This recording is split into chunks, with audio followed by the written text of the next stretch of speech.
कि हमारे अंदर पात्रता हो तो आचार्य की प्राप्ति होती है। आचार्य के बिना भगवान की प्राप्ति नहीं हो सकती। वेद भगवान कहते हैं कि आचार्यादेव विदिता विद्या साधिष्ठम प्रापयति। आचार्य के द्वारा विदित विद्या ही जीव को भगवान के चरणों तक पहुंचाती है। भगवान से भी ज्यादा आचार्य में निष्ठा हमें रखनी चाहिए, क्योंकि आचार्य की आवश्यकता केवल यहां ही नहीं है, मरने के बाद भी आचार्य की जरूरत पड़ेगी। बोले महाराज यहां आचार्य मिल गए, सदगुरु मिल गए, उनकी कृपा से अब आगे हम तर जाएंगे। बोले आचार्य की कृपा से यहां से भगवत धाम जाने पर भी भगवत धाम में जीव को प्रवेश तब तक नहीं मिलता जब तक उसके आचार्य की अनुमति भगवान को प्राप्त न हो जाए। हमारे आचार्य श्री वेदांत देशिकन अपने ग्रंथ में लिखते हैं कि दत्ते रंगी निजमपि पदम देशिका देशकांक्षी। दत्ते रंगी निजमपि पदम, भगवान श्री हरि अपना पद, अपना वो धाम उन्हीं जीवों को प्रदान करते हैं जिन जीवों को उनके आचार्य अनुमति देते हैं। दत्ते रंगी निजमपि पदम देशिका देशकांक्षी। इसलिए आचार्य के प्रति दृढ़ निष्ठा रखनी चाहिए। हमारे श्री यामुनाचार्य स्वामी जी महाराज भी कहते हैं कि नाथाय नाथ मुनयेत्र परत्र चापि नित्यं यदीय चरणौ शरणं मदीयम्। श्री यामुनाचार्य स्वामी जी महाराज अपने आचार्य की वंदना करते हुए कहते हैं कि नाथाय नाथ मुनयेत्र परत्र चापी। मेरे आचार्य जो नाथ मुनि हैं उनके चरणारविंद अत्र परत्र, अत्र माने इस लोक में, परत्र माने परलोक में। नाथाय नाथ मुनयेत्र परत्र चापी नित्यम यदीय चरणौ शरणम मदीयम। जिनके चरण हमारे शरण हैं, और केवल यहां ही नहीं परम धाम में भी। और रामायण में तो जब सबरी को भगवान ने कहा कि मेरे संकल्प से तुम्हें उत्तम लोक की प्राप्ति हो, उत्तम गति की प्राप्ति हो, तुम कहां जाना चाहोगे? तो सबरी ने यही भगवान से कहा, मैं अपने गुरु जी के चरणों में जाना चाहूंगी जहां मेरे गुरु मतंग मुनि। भगवान से कहते कि मैं अपने आचार्य के चरणों की प्राप्ति चाहती हूं, मुझे अपने आचार्य के चरणों की प्राप्ति हो। यह आचार्य निष्ठा ही अंतिम उपाय है। यहां तो सभी वैष्णव भक्तगण बैठे हैं, इसलिए सिद्धांत की भी बात कहनी चाहिए। भगवत प्राप्ति के 5 साधन का निरूपण शास्त्र में किया गया है। पहला साधन कर्म। कर्म के द्वारा परम कल्याण को प्राप्त कर लेना। कर्म से भी बहुत से लोगों का उद्धार हुआ। कर्मणैव हि संसिद्धिम आस्थिता जनकादयः। गीता में भगवान कहते हैं कि कर्म के द्वारा ही जनक इत्यादि जैसे कर्म योगियों को सिद्धि की प्राप्ति हुई। अब ये बात अलग है कि ज्ञान मार्गी लोग उस कर्म को प्रधान न मान करके कहते हैं सह योगे तृतीया, सह के योग में तृतीया है। कर्मणैव हि संसिद्धिम आस्थिता जनकादयः, भगवान शंकराचार्य के सिद्धांत में। कि उद्धार कल्याण तो ज्ञान से हुआ, कर्म केवल सहयोगी मात्र था। ये उनका अपना पक्ष है, परंतु गीता में भगवान ने तो यही कहा, कर्मणैव ही संसिद्धिम, कर्मणा एव अन्य योग व्यवच्छेदार्थ है, माने दूसरा कोई साधन नहीं, कर्म से। कर्मणैव ही संसिद्धिम मास्थिता जनकादयः, तो कर्म से भी जीव को उत्तम गति की प्राप्ति होती है, मुक्ति मिलती है। लेकिन कर्म का मार्ग कितना कठिन है, पहले कौन सा कर्म करें इसका निर्धारण करना ही बड़ा कठिन। और आज के युग में हर व्यक्ति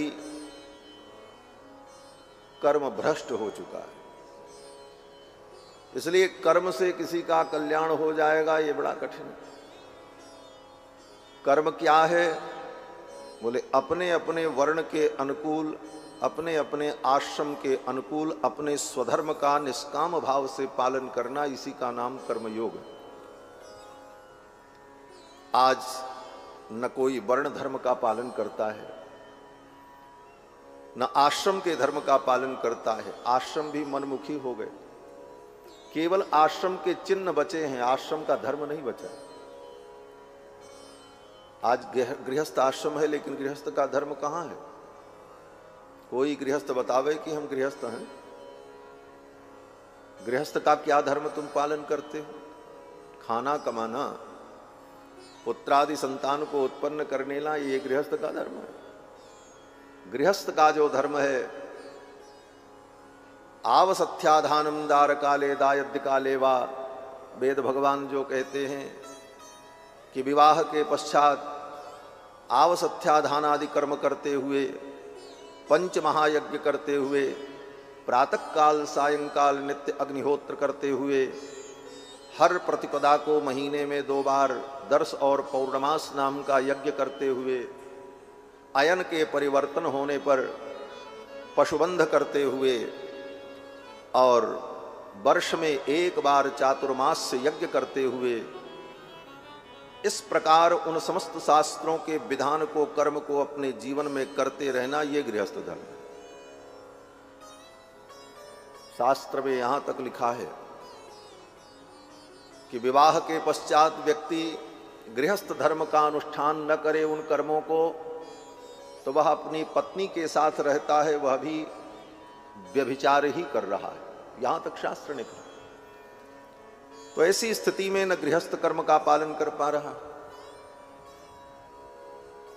सन्यासी, बोले सन्यासियों में भी यत किंचित लोग सन्यास धर्म का पालन कर पाते हैं, बाकी प्रदर्शन और वेश तो खूब बढ़िया रहता है, उसमें कोई कमी नहीं है।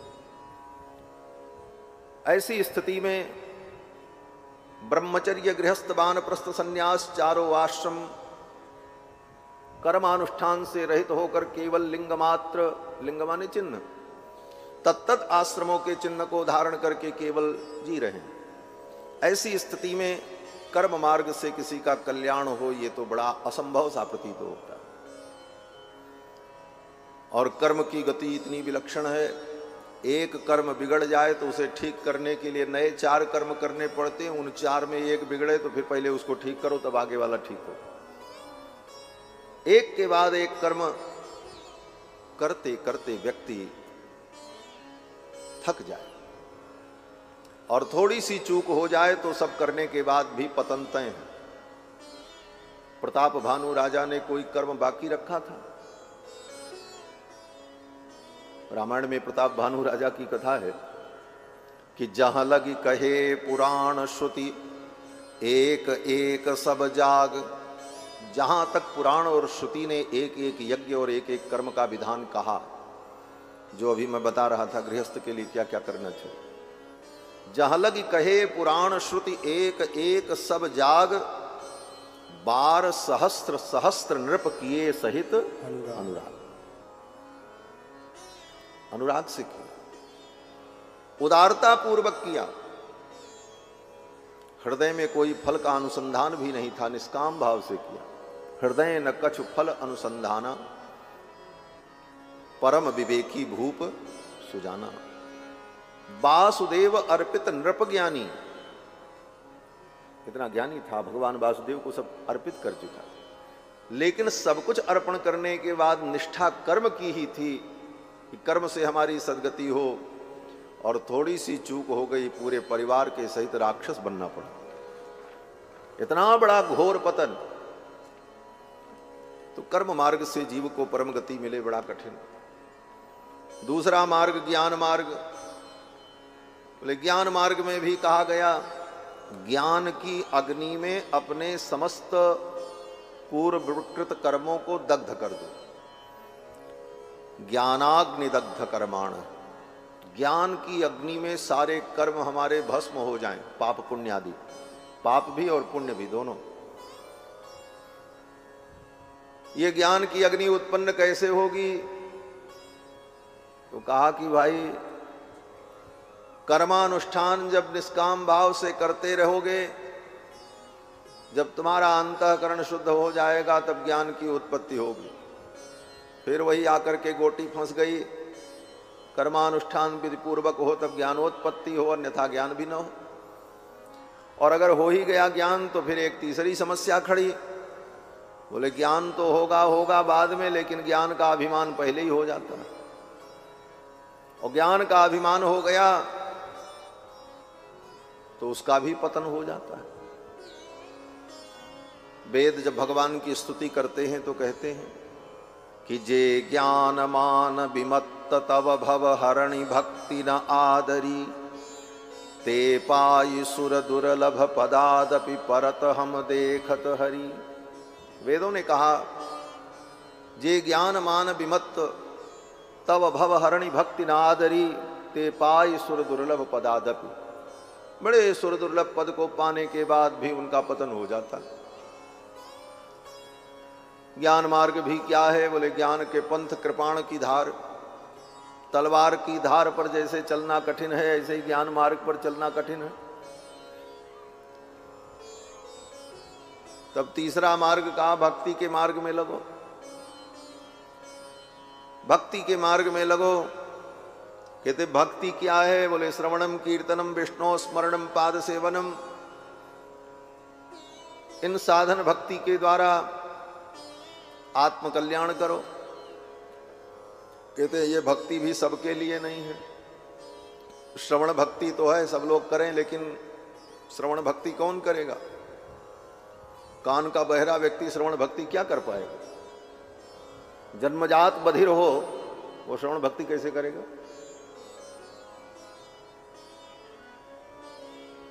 जन्मजात गूंगा हो, क्यों? बोले जो बहरा होता है वो गूंगा भी होता है, स्वाभाविक। जो श्रवण नहीं करता उसे वाणी भी नहीं मिलती, क्योंकि सुन करके ही शब्द बोध होता है। तो जन्मजात अगर कोई बधिर है तो वह गूंगा भी होगा, बोल भी नहीं पाएगा। तो न श्रवणम भक्ति होगी न कीर्तनम भक्ति होगी। स्मरणम, बोले स्मरण भक्ति उसी को होती है जब कुछ ज्ञान हो तो उसी का हम स्मरण करेंगे। पूर्वकृत ज्ञान का पुनः पुनः चिंतन ही स्मरण है।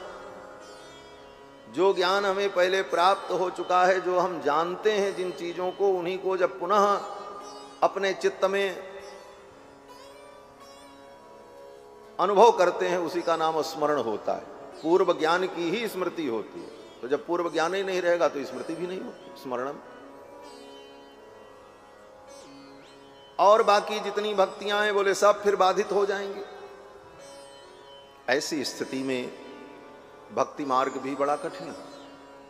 और भक्ति मार्ग में तो एक सबसे बड़ी समस्या है कि भक्ति मार्ग में अंतिम स्मृति की आवश्यकता होती है। इसीलिए इसको हमारे यहाँ आचार्यों ने मरकट न्याय कहा है। मरकट न्याय माने बंदर का न्याय। बंदर का बच्चा अपनी मां को खूब कस करके पकड़े रहता है, तो मां एक पेड़ से दूसरे पेड़ पर कूद जाती है। उतनी दूर तक की छलांग लगाने की क्षमता उस बच्चे में नहीं है, लेकिन मां को मजबूती से वो पकड़े था, इसलिए मां ने छलांग लगाया तो उसके साथ वो भी वहां तक चला गया।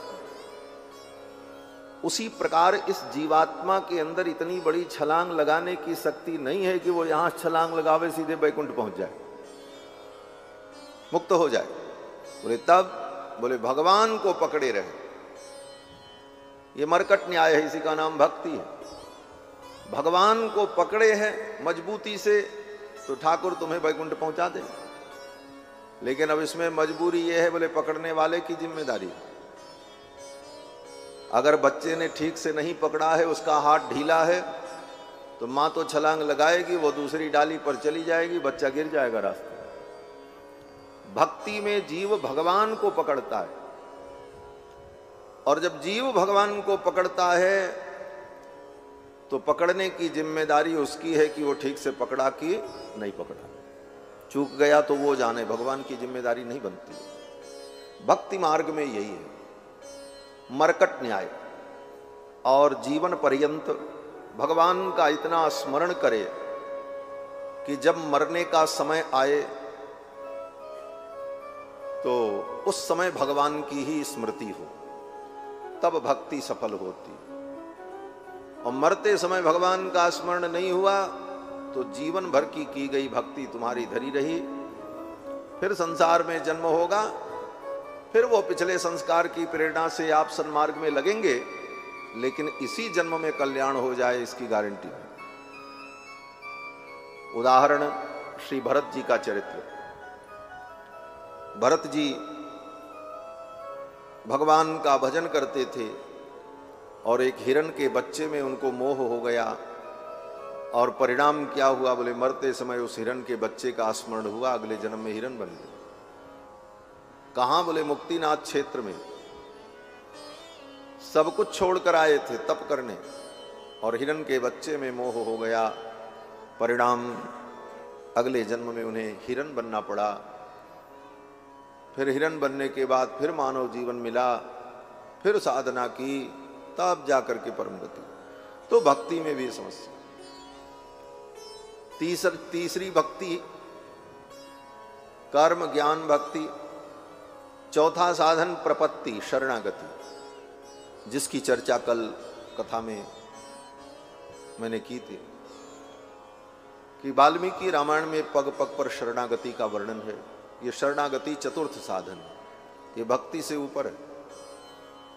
जब भक्ति करते हुए भी हम भक्ति को अपने उद्धार का साधन न मानकर भगवान की कृपा को ही केवल अपने उद्धार का साधन मानते हैं, यह ज्ञान, यह चिंतन हृदय में दृढ़ हो जाए, इसका नाम शरणागति है। हम दिन भर माला जपते हैं इसलिए हमारा कल्याण होगा, हम दिन भर पाठ करते हैं, इतना अनुष्ठान करते हैं, इतना व्रत करते हैं, इससे हमारा कल्याण होगा, यह जब तक हम मानते रहे तब तक अभी हम शरणागत नहीं हुए। क्यों, बोले अपने द्वारा किए गए उन साधनों पर हमें अभी भरोसा है, भगवान पर भरोसा है। इसीलिए साधन शून्यता, सब साधन करते हुए, इसका मतलब ये नहीं है कि माला जपना छोड़ दें, मंत्र जप छोड़ दें, पाठ छोड़ दें, तपस्या छोड़ दें, सब करो, मंत्र जप करो, नाम जप करो, कीर्तन करो, भगवान की कथा श्रवण करो, लेकिन ये सब करते हुए बुद्धि को ये समझाओ कि इन साधनों से हमारा कल्याण नहीं होगा। क्यों, बोले ये साधन मेरे द्वारा किए जा रहे हैं, और मेरे द्वारा किए गए साधन कितने सफल होंगे। ये साधन हमारा कल्याण नहीं कर पाएंगे। भगवान ही साधन हैं, भगवान ही साध्य हैं, साधन साध्य दोनों भगवान हैं। ये भाव दृढ़ हो जाए कि कल्याण तो भगवान के द्वारा ही होगा। इन साधनों के करने पर केवल इतना होगा कि हमारी सद्वृत्ति बनी रहेगी, हम असद्वृत्ति की ओर नहीं जाएंगे, बाकी हमारा उद्धार तो भगवान के द्वारा होगा। यह दृढ़ विश्वास, इसी का नाम शरणागति है। लेकिन इस चौथे साधन से भी ऊपर एक साधन का वर्णन आचार्यों ने किया, पंचमोपाय, चरमोपाय, अंतिमोपाय उसका नाम है। अंतिमोपाय, चरमोपाय वो क्या है, बोले वो पांचवा साधन आचार्य चरण का आश्रय, आचार्याभिमान, जिसकी चर्चा भी हो रही कि आचार्य की महिमा क्या है। आचार्य के चरणों का आश्रय ले ले। आचार्याभिमान एवोत्तारकः, आचार्याभिमान ही उद्धार का मूल है। जब कर्म से भी, ज्ञान से भी, भक्ति से भी और प्रपत्ति से भी जीव का कल्याण नहीं, तो अंतिम उपाय आचार्याभिमान। अपने आचार्य के प्रति हमारी दृढ़ निष्ठा बनी रहे। ये भी न सोचे कि भगवान हमारा उद्धार करेंगे। भगवान करें न करें, हमारे आचार्य इतने समर्थ हैं, उन आचार्य की कृपा से मेरा उद्धार हो जाएगा। आचार्य के चरणों में, गुरु के चरणों में ऐसा दृढ़ विश्वास है। इसीलिए सबरी ने भगवान से कहा, मैं अपने आचार्य के चरणों में जाना चाहती हूं। सबरी ने नहीं कहा कि हम आपके चरणों में जाना चाहती हूं, आपके धाम वैकुंठ जाना चाहती हूं। सबरी ने कहा, मैं तो अपने आचार्य मतंग मुनि के चरणों को प्राप्त करना चाहती हूं। उनके चरण जहां हैं, मुझे आप वहीं पहुंचा दो। ये आचार्य निष्ठा। और आचार्य निष्ठा ऐसी हो जाए तो फिर जीव को परम गति की निश्चित रूप से प्राप्ति होती है। आचार्य निष्ठा अपने जीवन में हमें दृढ़ करना चाहिए, क्योंकि आचार्य के द्वारा ही हमें मार्ग प्राप्त होता है। अब तो आज के युग में महाराज, आचार्य से बड़े तो अपने ही लोग आचार्य बन करके घूमने लगते। हम ही सबसे बड़े आचार्य।